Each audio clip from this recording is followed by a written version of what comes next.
Okay guys, going to have a bit of fun on the swing cat now. We're going to look at the facts and the evidence and the data from when I hit shots with different shoes, just to see what effect shoes have on my golf swing.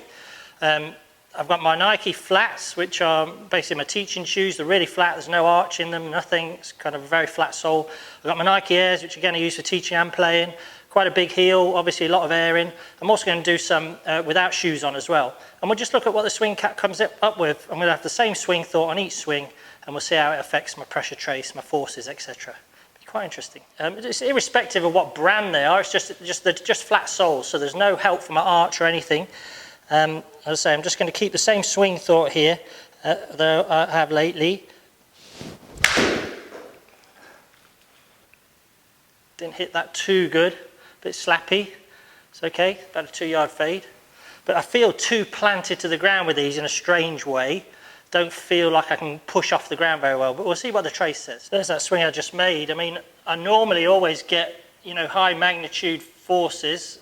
You can see all of them are in the high magnitude, also in quite good order as well. When one peaks, the other one kind of kicks back in, and when that comes down, the other one kicks back in. So the sequence order is quite good. Pressure trace looks like it's stalling, which is one of my things, where my pressure stalls a little bit, but we'll see. So as I wind back here, I've been to the gym, so I'm a bit stiff. You can see my pressure kind of moves forward and then kind of stalls a little bit there. No real posting. Vertical force is a little bit late. Torque force is a little bit out of sync. So not great. So I immediately feel more supported in a higher heel, lower toe shoe, a sneaker style shoe, which is really bad for some people, but for me it feels better. And my feet feel more supported and wrapped in, especially around my ankles, which obviously is going to affect my dorsiflexion. And you can see, same sort of thought. Let's see how it feels when I hit it. Feels a bit better, feels a bit more lively under my feet. Let's see what the data says. With my Nike Airs on, my heel to toe ones, massively different pressure trace there, look. And all the forces are different, in better sequence, better magnitude. I mean, look how much faster my pressure goes forward. You see it goes onto my toes a little bit as well. That's due to the heel raise. And you can see, the torque force is at a better spot now. We've got the torque force when lead arm's parallel maxing out, which it should do. And then, we've got the vertical force maxing out closer to where it should do as well. And we got a little bit less pressure stall than I have with the previous one. So if we go back to the previous one, you can see, look, it's just flat-footed. The pressure's not going anywhere. There's a lot of horizontal force. The torque force is kind of in totally the wrong spot. The torque force is maxing out where the vertical force should go. So I'm not getting any elevation, any push-up, any move forward with those flat-footed shoes, which for me is kind of a bad thing.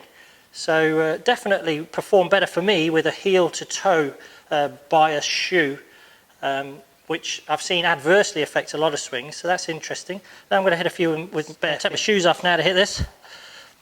So immediately, I'm a lot lower, obviously, they're quite high, these shoes.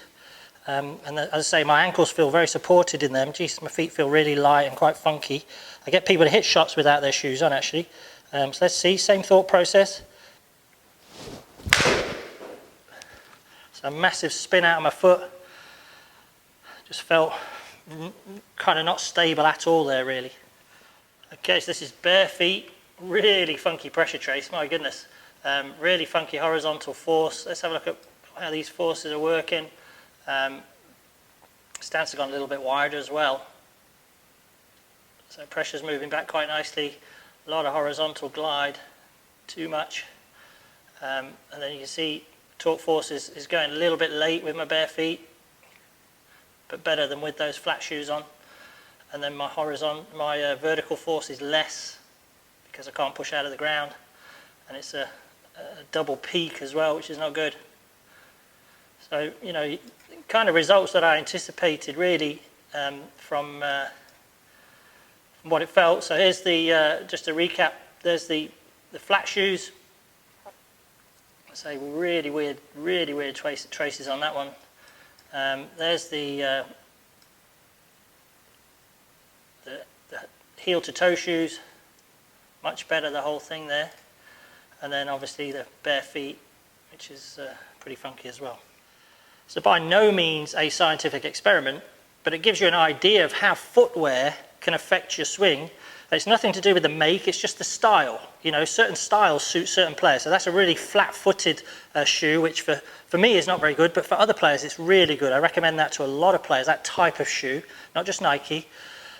This shoe here I see a lot of kids wearing, and it's what I call a heel-to-toe kind of shoe, which is like a sprinter shoe, which for a lot of kids is not good actually. It moves the pressure trace right onto their toes.